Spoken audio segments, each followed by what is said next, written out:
Hey everybody, this is the Daily Dharma. My name's Dina. Thank you so much for joining. Today, as usual, we like to switch things up. I'd like to start out with just a little bit of astrology, and we're going to go over the astrology on the Lionsgate portal date. So that's coming up on August 8th, and this happens annually. So I've already covered it quite a bit. So if you're interested in some specifics about what that is, go ahead and check that out, and or some of the other information that we've posted here on the channel. But let's just go through some of the rough placements. We have the asteroid mini planet, actually. Yes, minor planet series at about 8 degrees and some change, retrograding in the sign of Capricorn. And that's forming a T square. So it's kind of bisecting, in a way, the axis of the north and south node, your higher and lower path, if you want to call it that. Or you can talk about this as what we're born being easily adaptable with, and those other things that were here that challenge us and push us to grow, learn, and evolve in our lives. And so in T square there, Ceres is the minor planet that has to do with the nurturing mother or the withdrawing of resources. And there's something here about that coming in with this portal, and that we have it on August 8th, 8/8, and then the year 2024 being another 8 if you add those digits and reduce that down. We've got 3 8s, and the 8 itself, being the infinity symbol, talks about patterns that loop, things that come back around. And so with the nodes and the 888 portal happening at that point of 8 degrees, even so, with those three elements there, it's really talking quite a bit about empowering choices and the courage to do the necessary things in order to achieve our goals, but with grace and integrity, looking towards the higher good, the more conscious choices. And sometimes those conscious choices can be difficult for a number of reasons. Now, one of the other things that stands out to me personally is we have a couple of, for instance, we've got this aspect of Mercury having just gone retrograde will be backing up and meeting once again with Venus. So Mercury has been just ahead of Venus as they've been moving, and Mercury was going much faster. They met the first time Mercury passed. Mercury was going in forward motion. That was June 17th in the sign of Cancer. And that may have been an important date for you, an important sign. And it was right around the time of the square quarter moon. And we had at that time the sun in Gemini, the end of that sign at about 27 degrees, squaring the moon in Libra at about 27 degrees. And then we had moon opposite Neptune over there in Pisces, which was about 29 degrees, but sun and moon hit that direct. It took 2 more days for the sun to be in direct square with Neptune. So the 17th, 18th, 19th of June may have been some type of discussions that you were having in some type of partnership, or thought patterns in regards to relationship, your ability to communicate effectively with loved ones. And it could have happened also, it could happen in any number of ways. Gemini, for instance, can be friends, it can be lovers, it can be siblings, early childhood environments and thinking that's related to that time in our life. The Cancer sign can bring in thoughts or promises and ideas about the direction that we're taking in our homes. And then we have the Libra influence talking again about relationship dynamics and being able to equalize and create a balanced environment or equal exchange. So these discussions or negotiations, contracts, something like that, or big discussion for a household change may have gone on at that time. And around 7 August 7th, leading into the August 8th extreme hits here with these, we've got, that's when Mercury retrogrades back over the face of Venus here and creates the reviewing of, well, I thought you said, or I thought we had agreed that, or wow, I agreed to this and I didn't understand this smaller print, or I thought you meant one thing, you thought we meant another, and here we understand suddenly that we're still not on the same page and there's more to be discussed. And so, in addition to those, leading up, so on August 8th, we also have Mars is about 12 degrees of Gemini and Jupiter just about the 15th degree. They won't actually connect when Mars crosses the degree where Jupiter is sitting until August 14th, which is nearly a week later. And so we've got Mercury with Venus talking about more of the feminine, the receptive, the ideas and the connection, synergy, the way that we receive things and ideas in particular with Mercury's influence. And then we have Mars, the more masculine, the actions that we take based upon motivations or true alignment or what we perceive or believe to be truth or expectations, then meeting up with Jupiter, which expands whatever it touches. It brings things out into the open, and it helps to propel any type of beginning ideas into further motion. So if there is good momentum happening in these discussions, it looks like we can count on even greater forward momentum being kicked off. I have a sneeze running around, so if I have to cancel the video for just a second, I'll be right back. Won't interfere with you guys though at all. So what do we say about all that? Masculine and feminine meeting up in those various signs. The masculine in the sign of Gemini is really acting upon ideas, and that's our own masculine principle, genderless. What are we taking action upon the ideas that were birthed back then? And the feminine aspects within ourselves.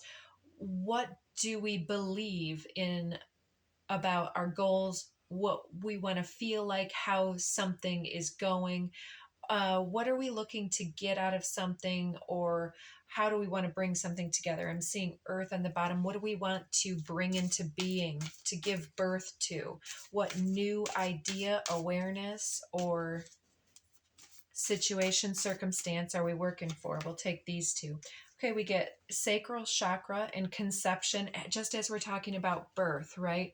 So sacral chakra has to do with our sense of bonding, our ability to feel worthy, and that we're on the right track, like we identify and resonate with something. Also, the frequency of the sacral chakra supports our ability to flow with our desires and stimulates our creative power to manifest success and abundance in our lives. So it's the watery realm of emotions as well. And with conception here, it's really talking about, do we believe that we can achieve something? Do we believe that we deserve something? Or do we believe that there is something better that can be negotiated, or something better that can come out of something based on a different type of behavior, action, or negotiation process? 16 talks about the potential, and that everything kind of sits in multiplicity until the observer comes in and says, okay, I'll take this one. We order it off the menu, and then can we align with it? And if we can align with it with the sense of values and belief in our ability to create it and our ability to hold it and to have it and to deserve it, that's when an idea starts to actually take root. It begins in the consciousness where everything in creation begins, again, with that creative principle here, and it leads those potentials and possibilities into the space where it can be actualized and manifested through our own focused awareness and intention. Underneath here, we do have solar plexus, root chakra, alchemy, and perception all showing themselves here. Just a quick little look. So it's some type of lower chakra activation here. I don't know if this is something to do with an excitement of the creative life force or your Kundalini energy. It could even feel like some type of sensual awareness, sexual awareness, whatever has got you kind of riled up. The emotions are activated and flowing through the lower chakras, which is bringing up a lot of, I feel like, a mixture of unresolved, of in progress, and up in the air ideals here for us to really renegotiate, to perceive of all aspects of that awareness, all of the multiplicity, if you will, that we were talking about. Like, yes, this could go 100 different ways based on both how I'm acting, how that person's acting, and how that comes together, and also the universal flow of things. Is it really that timing? We can try and try, but if we aren't really getting into that firm alignment, it's difficult to manifest. So again, with those first issues that we're talking about, there's something being brought into alignment. So I'd like to get those oracle cards now. So we've already talked about masculine and feminine. Before I laid this out, I put this gorgeous Larimar egg on top of one of my oracle decks, the mixed Kali Kuan Yin, and then I placed this gorgeous Shiva Lingam on top of my Art of War deck. We're going to get something out of both here. Perhaps I should have gone with something a little simpler. I'll also get whispers. We'll get a few oracles here. Okay, let's take, this is a little bit of a stack. And underneath here we have many hands of the goddess, number 17. Conception, by the way, is 16. So we've got a progressed number here, as well as the 1, 2, 3 of the chakras. Many hands of the goddess talks about our ability to believe that something that's overwhelming, that we do have the capacity to bring it into being. If some kind of calling or big shift is demanding so much of us, if it's pushing us out of an extreme comfort zone, or if we are having to make a choice that is in our best interest, but we have some attachment that is difficult to release or relinquish, the many hands of the goddess says, don't fear not having the resources, not having the support, not having the uh, individuals or whatever it is around you that you need. If you need to make a change, the goddess energy is here to support you and to assist you and to buoy you while you are in the midst of any significant transformation here. So the cards that came out here, we have Enter the Jade Temple, number 11. There may be something about needing to move the body here through some type of yoga, stretching, or something, but it's also this practice of self-care and the ability to understand what nourishes, what nurtures us, what inspires us and sets us on fire, and what sets us on fire in the negative aspect, like what makes us frustrated, resentment, even jealous, envious, self-doubtful, any of those lower emotions, shame, guilt, we all deal with shame and guilt at some level in the being. It's something that's universal. If you want an amazing TED Talk, check out Brene Brown on shame. Incredible, great speaker. Um, and entering the Jade Temple is all about really being able to become aware of our greatness, to come back from being the disowned self and really rooting deeply into the vessel, having the faith and honor for the sacredness of the body. So there's something moving here in the body, that something is, the emotional forces are moving through the body, and so that additional movement flow, maybe turning on some music or swimming, something that's low impact but high movement oriented. There's something about moving the body that will help these energies to find their proper place. Secondly, we have the threshold, 39.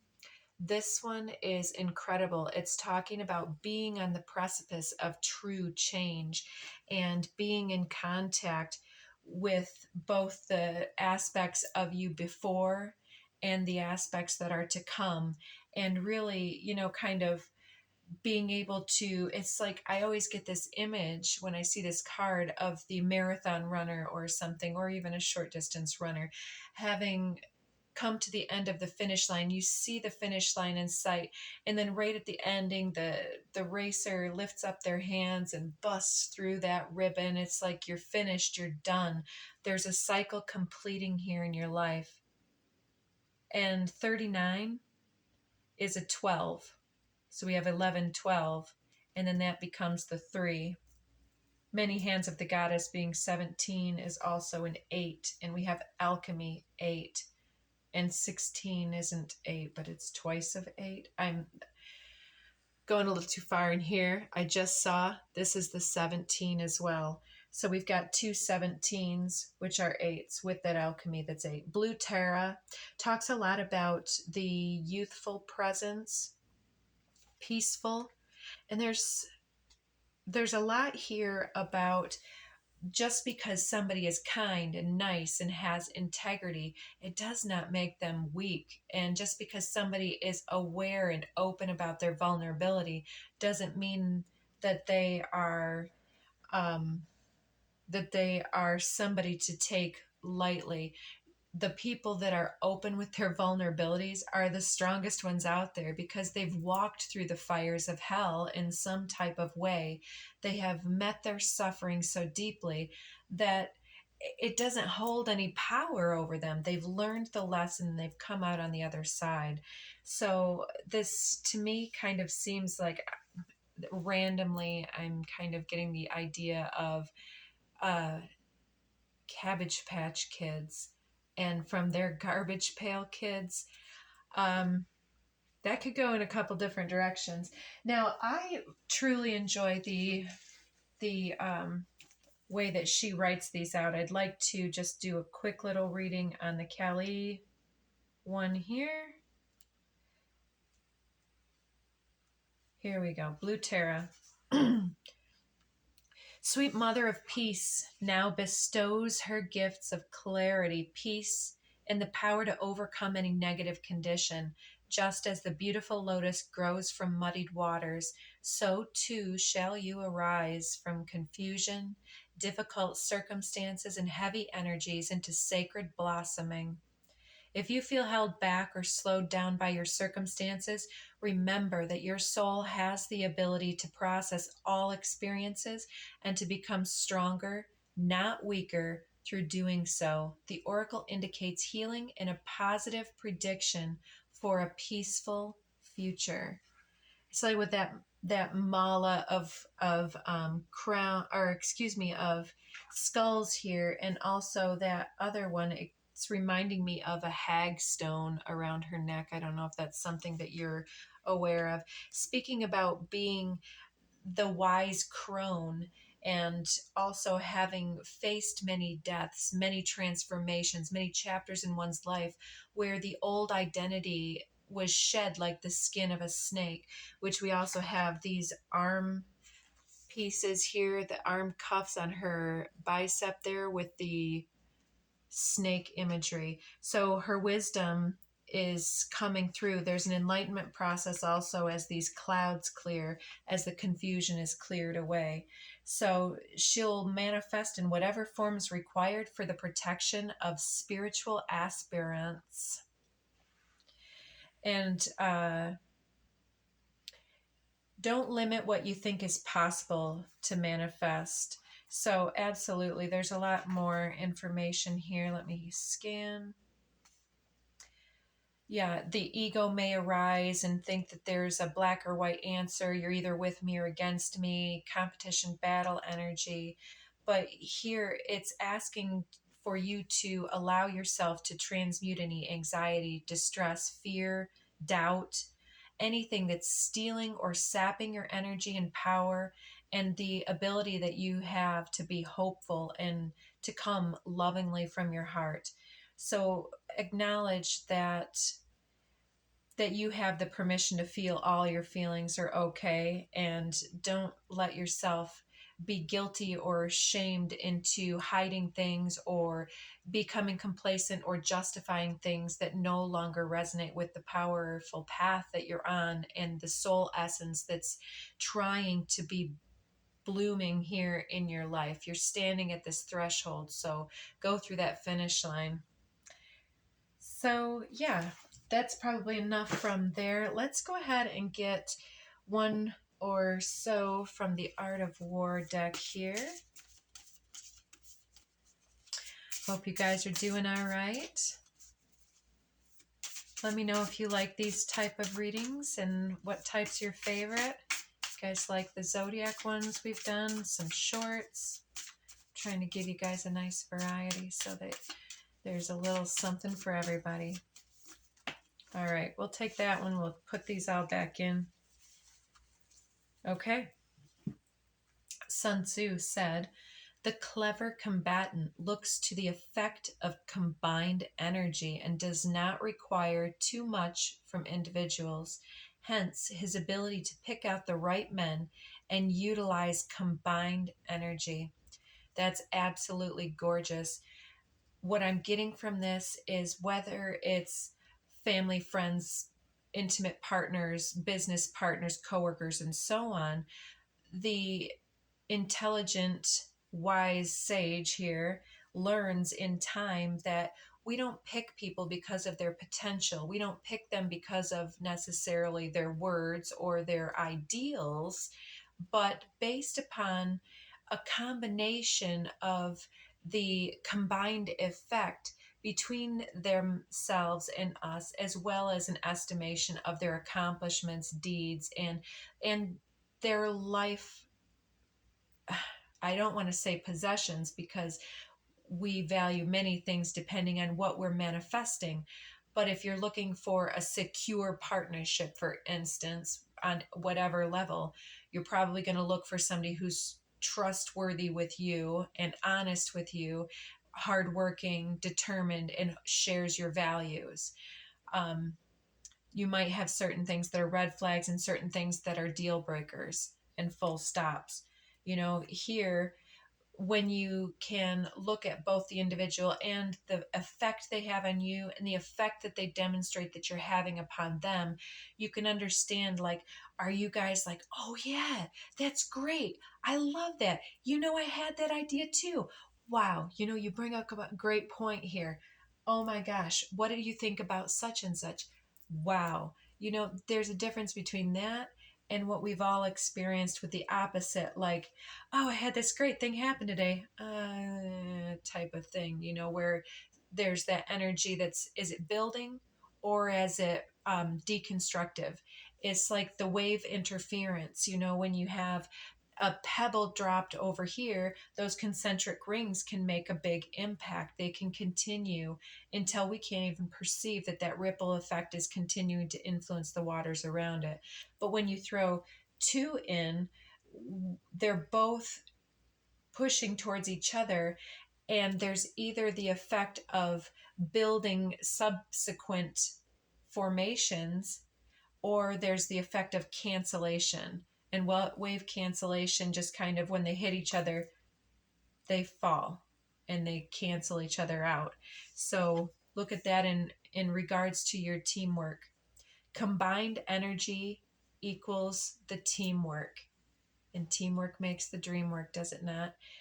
It is easier to lift a heavy weight with others than by ourselves, clearly, unless that person's standing on the weight. You can apply this to your decision making too. Seek advice from those who are more knowledgeable than you in specific areas, which will help you to make better small choices. The more you know, the more options that you will have.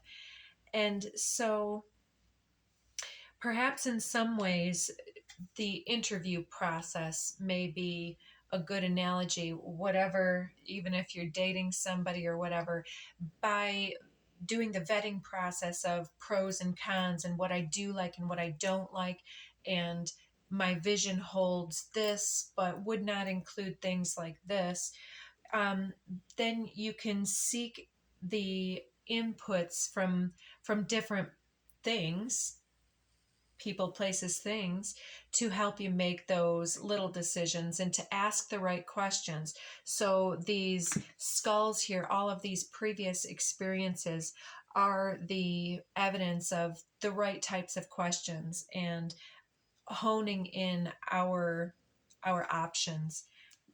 So underneath here we have communicate appropriately. Always use appropriate communication tools for different people and different environments. Appropriate communication with your spouse, kids, boss, or coworkers can deepen your connections to others, build greater trust and respect, and improve teamwork, problem solving, and your overall social and emotional health. Absolutely. Sun Tzu said, while heeding the profit of my counsel, avail yourself also of any helpful circumstances over and beyond the ordinary rules. So, while following some wise person's advice, also help yourself to learn from the circumstances of that person's life, not just what they say, but how they have evidenced their choices. And it's not about ordinary rules. Just because somebody isn't, let's say, a landowner, homeowner, doesn't mean that they don't know how to manage their money. You know, maybe they do, maybe they don't, but maybe that's not one of their trademark, or not trademarks, benchmarks that they're interested in. So knowing what types of questions helps us to get the right answers. Yeah, there's something that needs to be demonstrated here.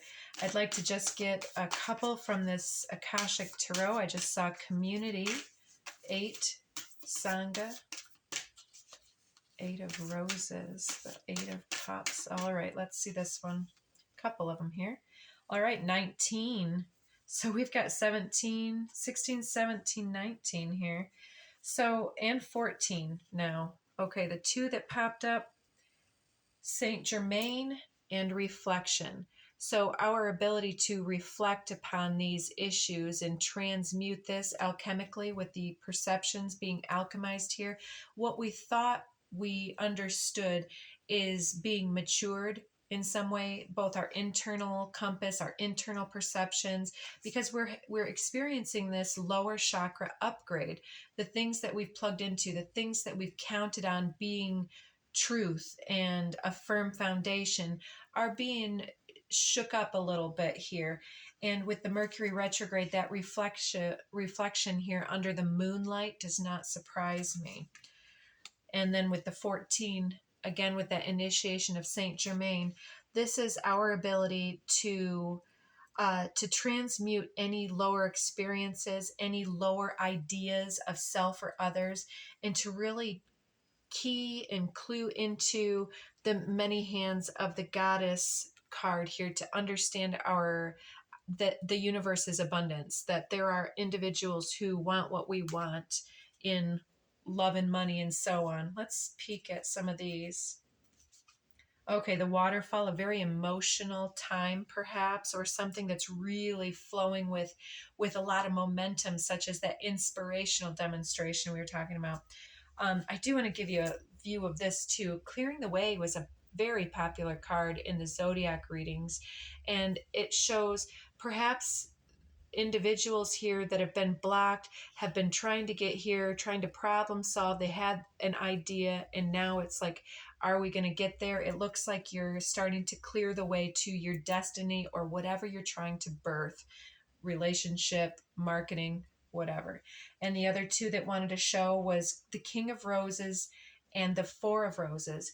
Either the egoic view here, views of self or others, and then the ability to be this unconditionally loving master here.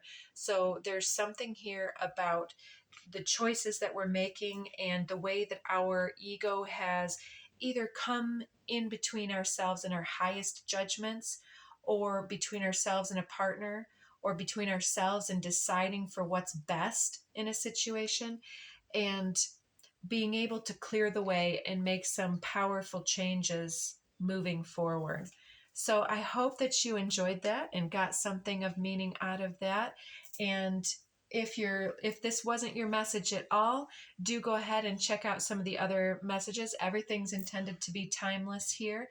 And otherwise, I'm looking forward to hearing back from you on what your situation is. If you want to throw a comment, like, any of that good stuff.